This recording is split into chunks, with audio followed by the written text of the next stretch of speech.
Hello, and welcome back to the channel. Today, we're diving straight into how to change your profile settings in Trello, the 2025 Guide Edition. First things first, let's log into your Trello account. Now that we're in, look at the top right corner of the dashboard for your profile icon. Clicking on it will bring up a drop-down menu with various options. The reason we do this is because it's from this area that you can access your profile settings. Next up, find and click the option that says Profile and Visibility. This is where you can change your actual profile details. Upon clicking, you'll notice fields like your name, bio, and avatar. Why does this matter? Well, these are the pieces of information other Trello users within your workspace see. Keeping them up to date ensures everyone knows who you are and what you do, especially in large teams.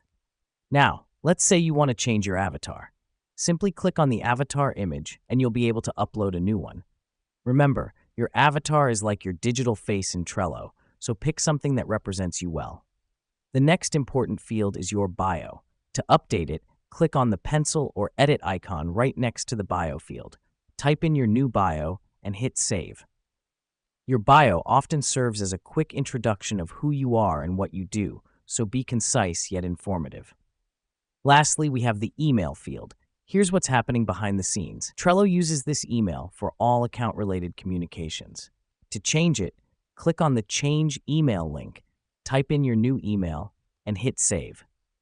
This helps us because it ensures you receive all Trello updates, notifications, and password reset prompts to your current email. And that's all there is to it. You've now learned how to change your profile settings in Trello. Remember, keeping your profile up to date helps keep your team informed and ensures you receive all important updates. Thanks for tuning in, and we'll catch you in the next tutorial.